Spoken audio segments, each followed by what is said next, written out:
Now we want to turn our attention to the congressional perspective. We're pleased to have two of Congress's true champions of energy research and security here with us for a discussion on innovation. Senator Chris Coons from Delaware and Representative Paul Tonko from New York's 20th Congressional District. Chris Coons, who wanted me to definitely point out that he was not just earning a reputation as a principled, pragmatic legislator since he's been in Congress, but he was trained as a chemist and practiced in industry, so he is truly a man after my own heart. I've had the pleasure of working very closely with him in my time at ARPA-E. He's now serving on appropriations, foreign relations, judiciary, and budget committees. Senator Coons is uniquely positioned to nurture American innovation and make the United States more competitive in the global market. So we welcome Senator Coons to the stage.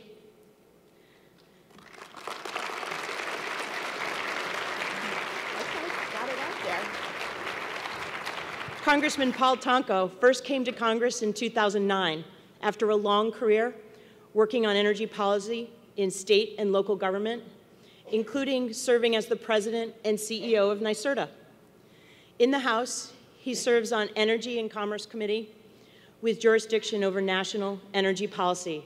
Please join me in welcoming Representative Paul Tonko to the stage.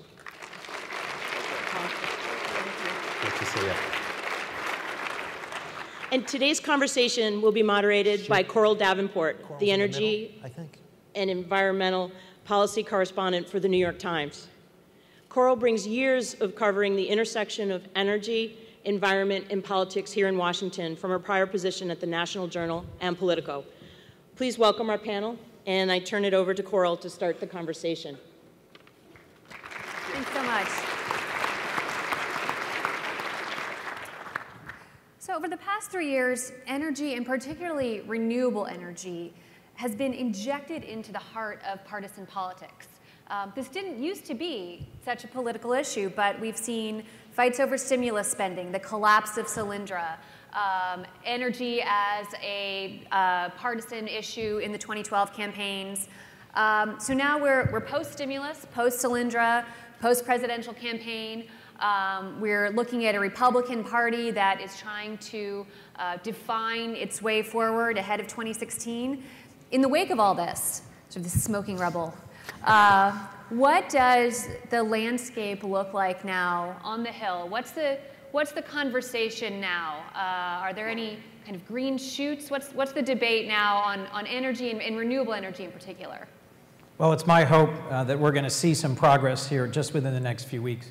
As you know, as I think all of us know, the Congress has not been defined in the last few years by our ability to reach across the aisle, to work together across the building, and to find common sense bipartisan solutions.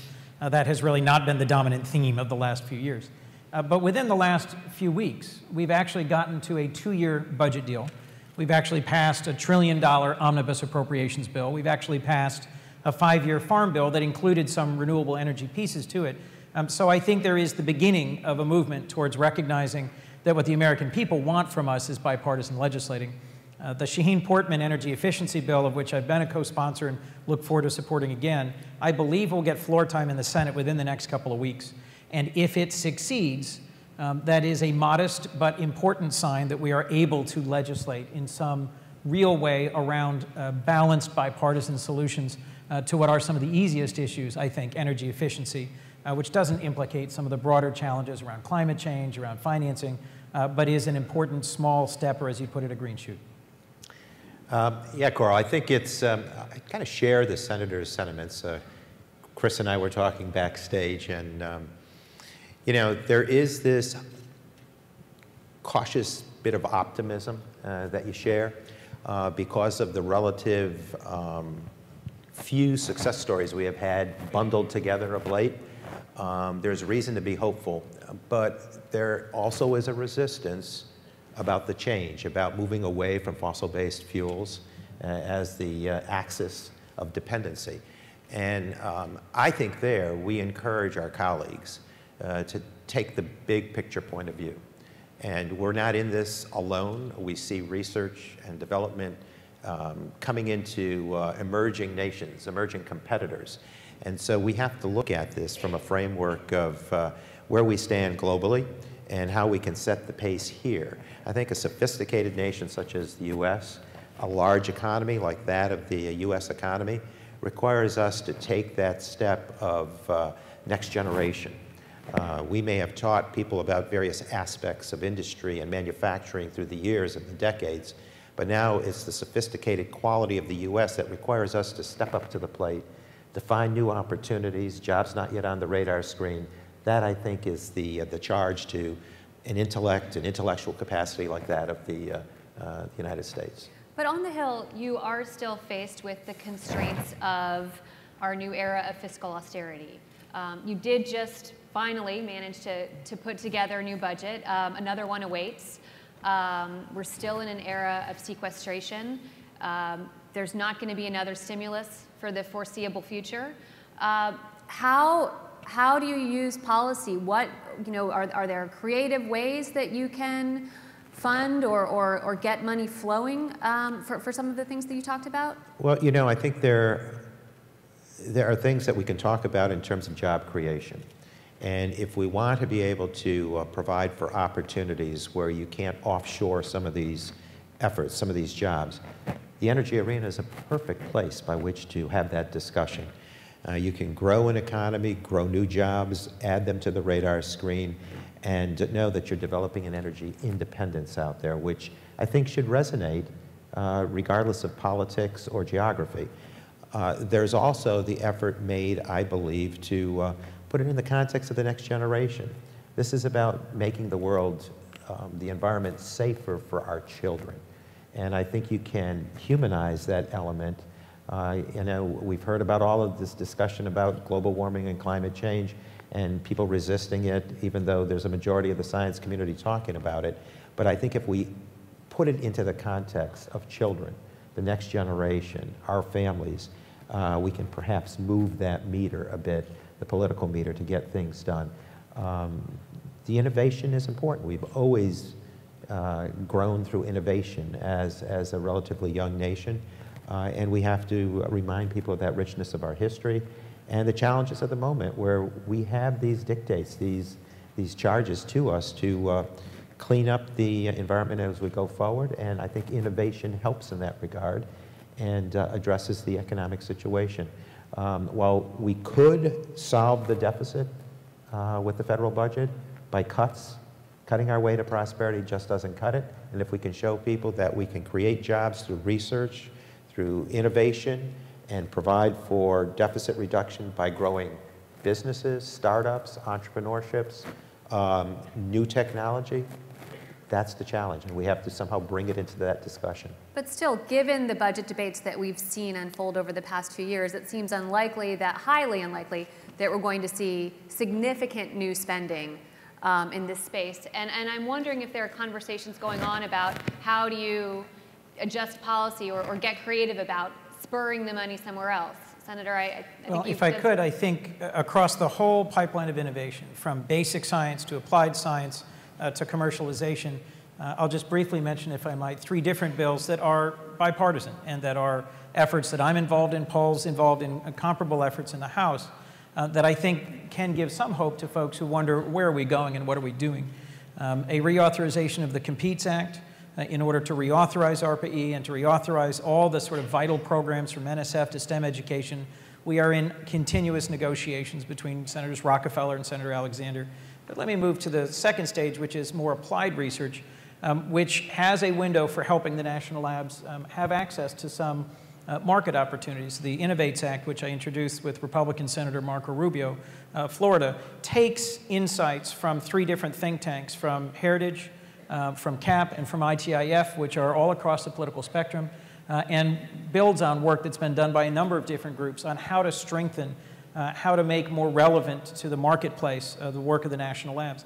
And then last, in clean energy financing, I have a Master Limited Partnership Parity Act, which a number of us have spoken about, where Republican Senator Jerry Moran and Lisa Murkowski have joined Democratic Senator Debbie Stabenow and I in opening up this special tax advantage capital formation vehicle for renewable energy as well as traditional energy and energy efficiency.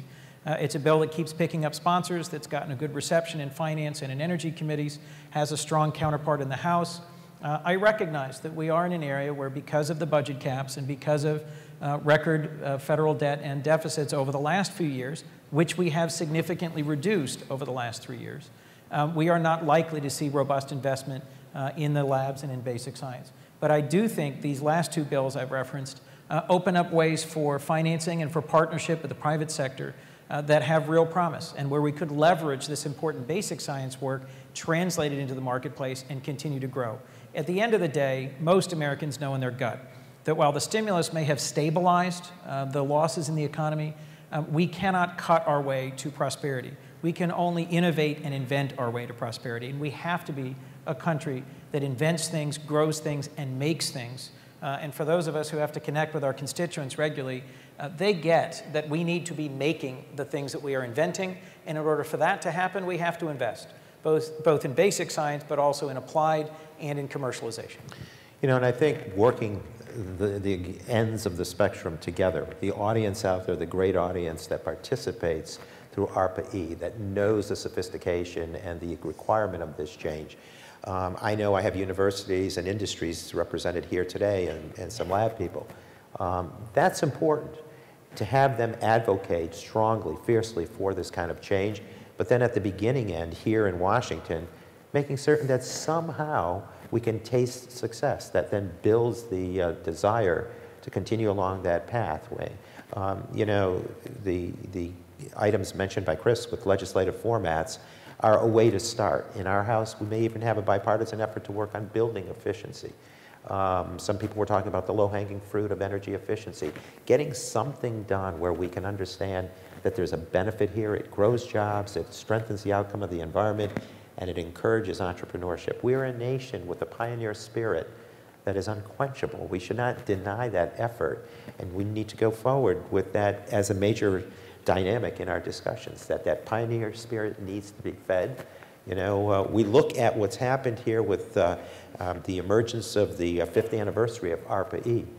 Based on all that success with DARPA in the Defense Department, we have had the same success rates here. We've seen some great down payments that have extended into private sector partnerships. That public-private partnership is the way to go. And I think if there's criticism out there that I hear from my colleagues, is that you might have some failure here. Well, you know, failure is the down payment to success in the research world. The failure is what teaches us how to get to that end-of-the-line success story. So it's not only something that it becomes a risk out there, but it's part of the nature, it's the characterization of research in and of itself. That failure will be there, but it breeds the success that we require. And where there's risk, high risk, we need the government to be involved, and we need to keep strengthening that message in the halls of government. You absorb some of that risk so that the risk takers out there will be more likely to join in, and you have this privatization effort going, or independent labs or universities joining with the ARPA-E program, where federal government does that down payment on shaving the risk. It looked for a while like potentially there might be a tax reform bill in the next year or so.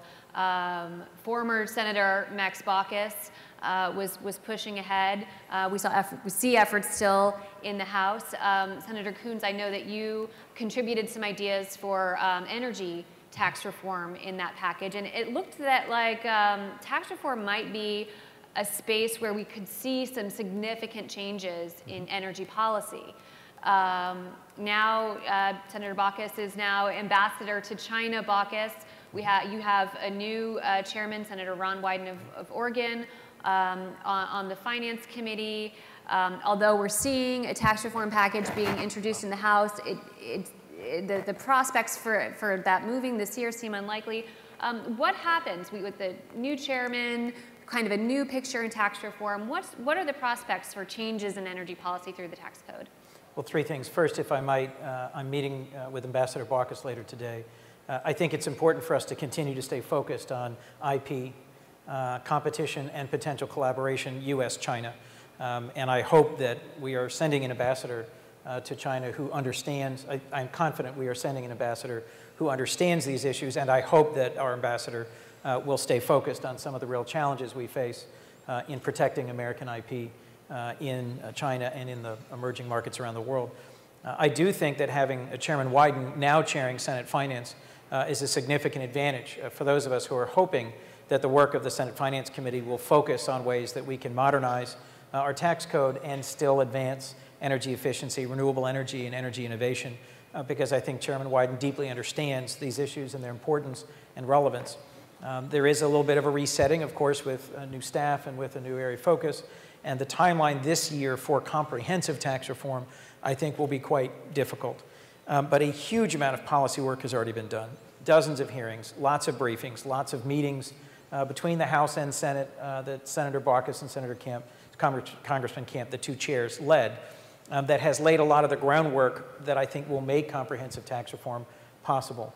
The question I think we will focus on in the next month is whether or not tax extenders can be done quickly and in a responsible way that gives some predictability to the marketplace. I'm hopeful that a few areas where tax modernization might happen through extenders are possible and will be considered that would also strengthen and sustain some of the investment in renewables we've talked about before, whether through the MLP Act or others. And I hope to have some real signals about this within the next few days. We don't have a forcing mechanism, as we did in the fiscal cliff, for getting tax extenders done in a quick and timely way. So frankly, we need your voice. It is very helpful to have the community that is engaged in financing and building and deploying some of the most compelling inventions and innovations in our country to continue to engage with members of Congress to realize what a positive opportunity there is if we get extenders done in the right way quickly, and what a negative impact it has on deployment and on developments to have these unpredictable ups and downs in tax policy. Yeah, you know, I think the tax reform package is something that has got to come. Everybody talked about it at the tail end of the 2012 election, and it was like a feverish pitch that we were going to sit down at the table and do tax reform, and it's not happening. Reality check here, it's got to happen. And there's another reality check, and it's a transitioning. It's a partnering with renewables, clean energy, innovation. All of this must enter into the sweepstakes because, again, the rest of the world is looking at this activity. We can't bury our heads in the sand and just build our hopes on a fossil-based economy. There has to be the diversity. There has to be the mix. So the reality check is that we need basic tax reform, and we need to know for certain that we're going to disrupt some of the comfort zone here. It's absolutely essential. Fossil-based fuels may look like a guaranteed certainty right now with the pricing mechanisms and the availability, but it's not a sustainable agenda to be so fuel-dependent on fossil-based. We need to diversify the mix, and you diversify the mix with programs like ARPA-E and investments from the government that match in these public-private ways with the universities, the independent labs, and the private sector. So I think it's just being forceful enough and real enough and compliant enough to bring about a relationship with what has been the dominance of fossil fuels and merge that with the emergence of innovation and renewables and clean energy. There's a couple other switches and dominoes happening in congressional leadership in the energy space. In the Senate, the Energy Committee has a new chair, Senator Mary Landrieu of Louisiana, the Democratic Party, the oil industry's best friend in the Democratic Party. In the House, we're seeing the retirement both of Henry Waxman and of John Dingell. We saw that announced yesterday. What does this do for the policy landscape, the debate going forward? Well, I think, you know, there's no denying when you lose the voices of Chairman Emeritus Dingell and former chair and now ranker Waxman. There's a lot of institutional knowledge, a lot of understanding of the history of how these energy bills became law. That is a huge loss. But there's now a challenge, and there's a renewed sense of inspired leadership that will rise to the occasion. And, you know, there's a sense of urgency that we want to communicate on that committee. We have dragged along our heels along for quite some time. We really need to step up to the plate. And again, hopefully, some of these intermediate measures, some of the low-hanging fruit, some of the efficiency work that we can do, energy efficiency work that we do, will inspire stronger progress. But, you know, change is always difficult to absorb. This will be changed. There's been a dependency on some major voices on that committee. They've realized some tremendous success. I also think it speaks to some of the frustration that people feel with the polarization on the Hill.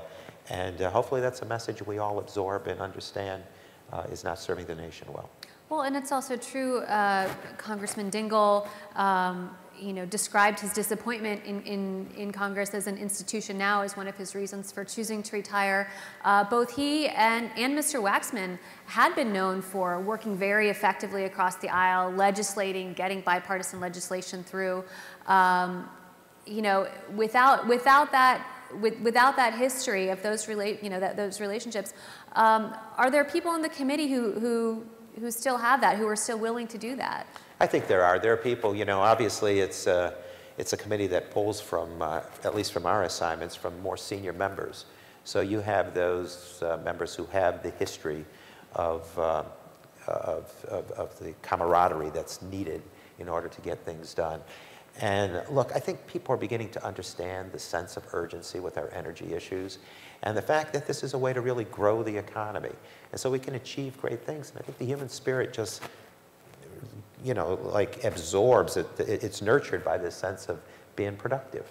And we need to bring that about. There are people that I think are looking in both parties to bridge the gap. And we ought not be ruled by the extreme thinking in the House that would deny all sorts of science, deny all sorts of progress, and deny all sorts of transformation.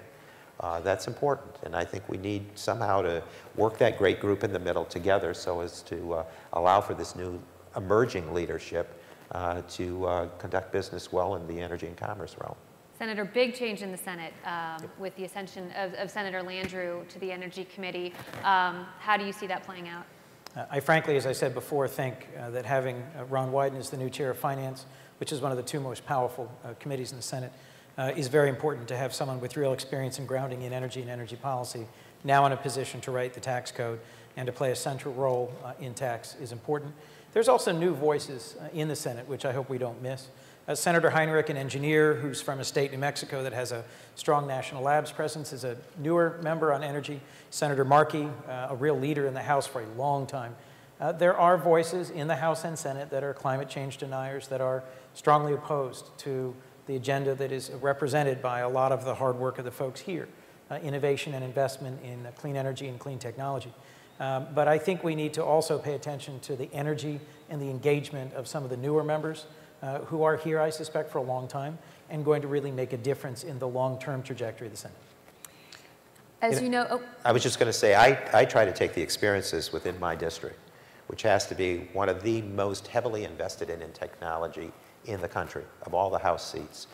And, we have folks like GE doing wonderful things with their Wind Institute, their Center for Wind that is international in scope. We have them in the midst of advanced battery manufacturing. We have incubator programs at ARPA-E and a nanoscience center attached to SUNY Albany. These are things that are direct experiences that I can relate to my colleagues and say, hey, look, this works. These down payments are phenomenal. Is everything success? Perhaps not, but the fine-tuning comes through these investments. And look at the success rate of 5 years worth of ARPA-E. We have now history growing that we can share. And if people want to walk away from this, then they're going to have to answer to their constituency. And if you can get funding for DARPA, but then you want to propose 80% cuts, 75% cuts for ARPA-E, what's the rationale there? It just doesn't jive to bring about cuts in one program area and support in the other, when in fact it's all innovation, it's all about research, it's about assuming some risk so that the risk takers out there will feel that comfort zone and go forward. And we just need to throw history out there. We need to talk about the experience and the success of ARPA-E and to acknowledge that some failure is characteristic of research. It's nothing to shy away from investment. It's no alarm. It's second nature to research. I just want to strongly support what the Congressman's saying, what Paul's saying.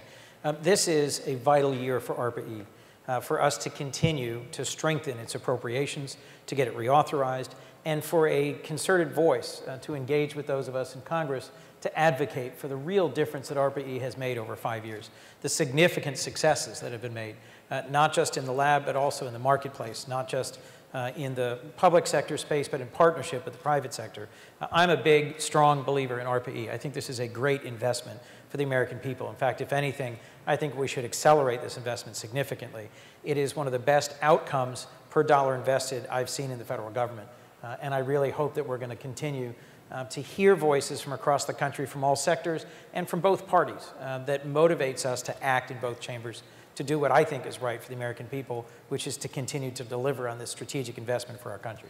And I think even the data from efforts like the stimulus, the American Recovery and Reinvestment Act, you know, the data are compelling.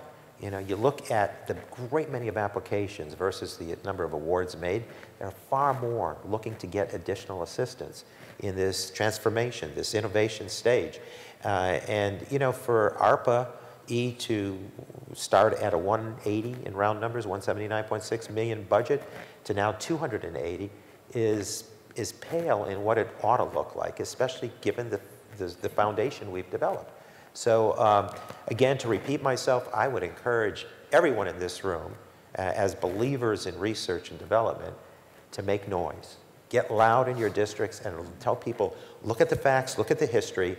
There's fundamental reasons to add to the investment in ARPA-E. So ARPA-E is a really interesting program because it represents something that, two issues that have been very partisan, which is renewable energy and spending. And yet, during the 2012 campaign, that was the one area in which President Obama and Mitt Romney's energy policies intersected. They were pretty much polar opposites in every other way. Both candidates proposed keeping, expanding, continuing to fund ARPA-E. Do you see that on the Hill? What are the conversations, if any, with the other side of the aisle on keeping ARPA-E, on funding ARPA-E, on expanding it, on cutting it? Is it subject to that partisan debate, or does it emerge in its own island? What do you hear from the other side of the aisle? I'm generally encouraged when I get the opportunity to have a more detailed conversation with a colleague. My concern is that it broadly falls when there is an atmosphere of continuing ongoing cuts, when there's an atmosphere that says austerity and reduction in federal spending is the only path forward. ARPA-E and every part of the federal enterprise is under some assault. To pull out this particular investment and to highlight its compounding benefits is something that I try to invest time in, that when I get a chance to with other colleagues, I get a positive response. But it just doesn't have the profile it deserves. It is not as well known, it is not as well understood, it is not as broadly appreciated. Frankly, we have 5 or fewer senators with any scientific background or training. We probably have fewer than 10 that have any personal or direct engagement in the work of innovation and science. And so in the incredibly broad scope of the federal government, in the very broad reach, it's $1 trillion appropriations bill we just passed. There are lots and lots of places that members pay attention to because it's a home state concern or a personal concern. I think ARPA-E punches way above its weight, delivers results, and deserves a higher profile. And that is one of the things I point out, is that it had strong bipartisan support in one of the most divided and partisan presidential elections in modern history. We can fight and quibble over lots of other aspects of this president's legacy, but I think this one deserves strong bipartisan support. Yeah, and I agree with Chris's assessment. I think we need to bear in mind that, again, by its very nature, research is going to have failure. But there's compelling, many, many more compelling stories of success. And we need to encourage that message to go forth rather than dwelling on the few losses out there that may have existed and they become the political, the picture onto the scene. We've got to get off that craziness. Sequestration, again, was a mindless, thoughtless exercise that treated every program with the same sense of value, when in fact we know research, cutting-edge research, is probably the greatest dynamic. Look, I represent the 20th Congressional District of New York, the Capital Region, Mohawk Valley of New York. That was the donor area to the Erie Canal. And that whole development of a port of a little town called New York gave birth to a necklace of communities called mill towns that became the epicenters of invention and innovation. That's the pioneer spirit that existed then, that sparked an industrial revolution, a westward movement, and it's still alive today if we feed it. And we're only saying feed it. And you've got people in this room that understand it abundantly well. And people need to know that the foolishness of proposing an 80% cut to ARPA-E is just merely that. Foolishness, that we invest in our future, we invest in deficit reduction through job creation, through growth of entrepreneurial efforts and small business creation and industrial expansion. As you know, President Obama told Congress, if you don't act on climate change, I will, and he is. Last fall, we saw EPA put out draft regulations on future coal-fired power plants. In June, we expect to see EPA put out a draft regulation for existing coal-fired power plants. These are already being met with tremendous resistance on the Hill. Republican leader Mitch McConnell is already planning to introduce a bill to block the draft on the new rules. If these rules manage to survive legally and the legal legislative hurdles that they'll be forced to overcome, and that's a significant if. What role will they play in pushing innovation in terms of technology response on the ground, in terms of technology response from industry, and what role will they play, again, if they survive, in terms of prodding other kinds of legislation on the Hill?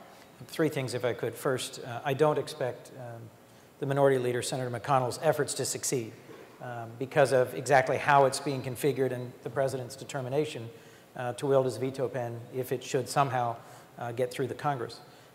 So I do think that some variation of these rules will be fully implemented and enforced. And that creates a significant forcing mechanism on the ongoing switch away from coal-fired power plants. If we were to sustain the American infrastructure of coal-fired power plants, the most reasonable way to do it would be by marrying up carbon capture and sequestration to legacy plants.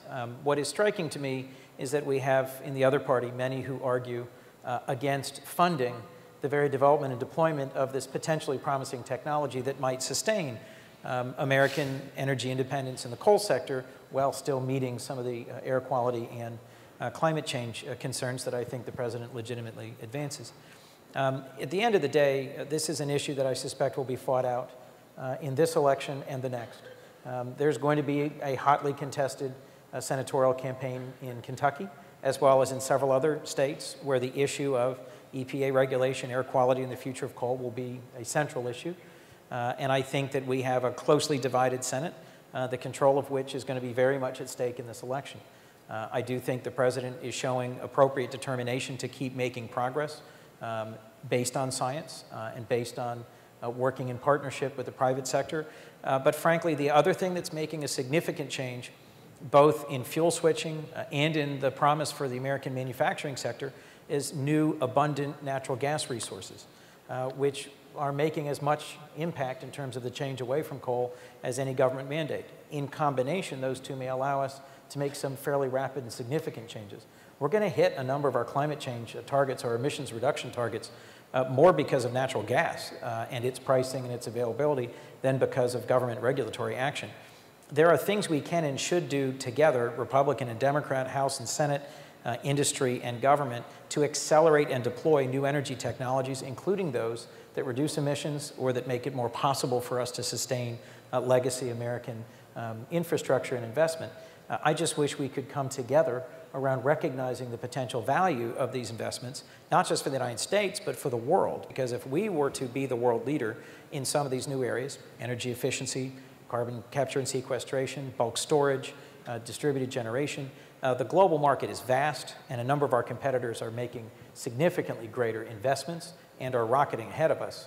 I'm the chair of the Africa Subcommittee on Foreign Relations. I'm pleased the President, in his trip to Africa last year, announced a Power Africa initiative and is trying to pull together across the whole government a whole-of-government approach to making accessible to American energy innovators this significant and growing continent-wide marketplace where the potential for distributed generation, the potential for renewables is really large.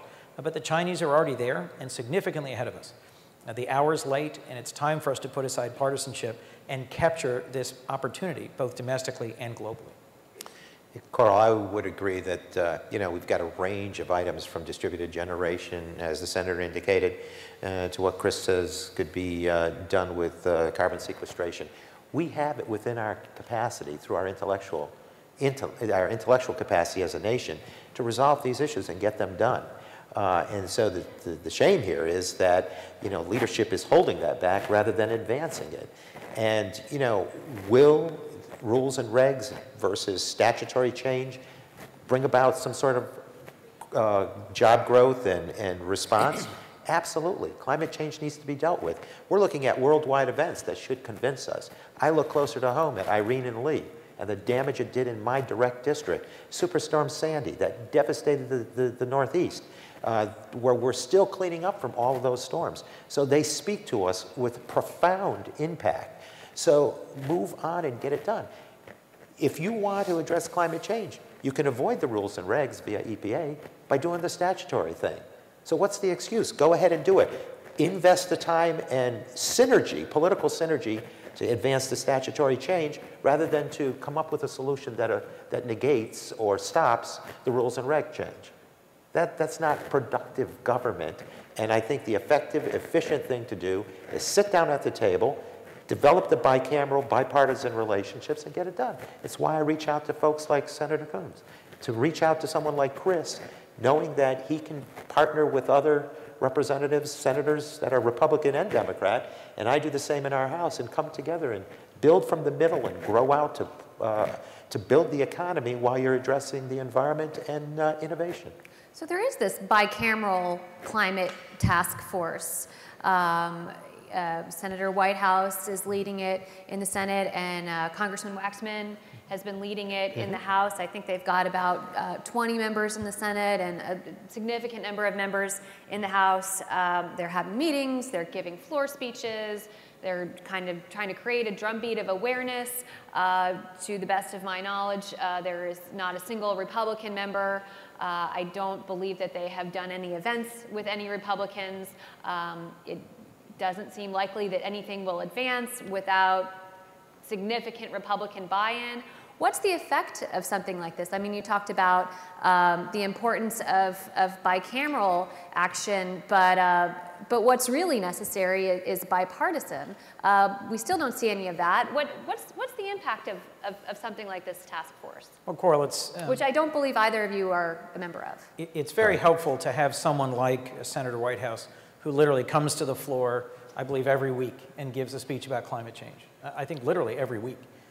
And he continues to, in our caucus lunches, on the floor on a weekly basis, in partnership with more than a dozen other Democratic senators, to keep pressing forward on the question, the issue of climate change, and to keep pushing against climate change deniers.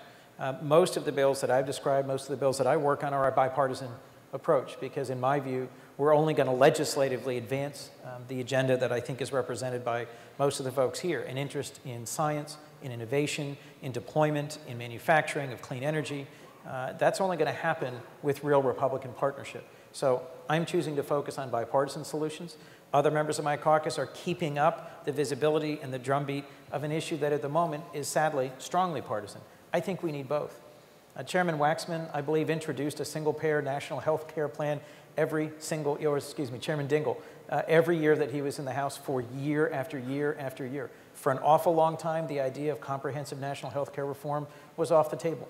There was a role for that voice in the wilderness, and he was the person sitting next to the president when he signed in the Affordable Care Act. I do think a day will come when Senator Whitehouse will sit next to a president who will sign a comprehensive climate change bill. That's not this year, that's not next year. It may have to wait for another president and another Congress. At the moment, I think there is a role both for folks who are willing to work in a bipartisan way and for those who continue to sort of sound the drumbeat of global climate history and to keep lifting our eyes to the challenges that are facing our entire world and our future generations. Well, hopefully those bipartisan incremental success stories will build towards the bigger package, but at the same time, the marketing that needs to be done. And I can tell you that Irene and Lee and Superstorm Sandy didn't ask if you're a Republican or a Democrat before they flooded your basement and drowned out your community and took lives.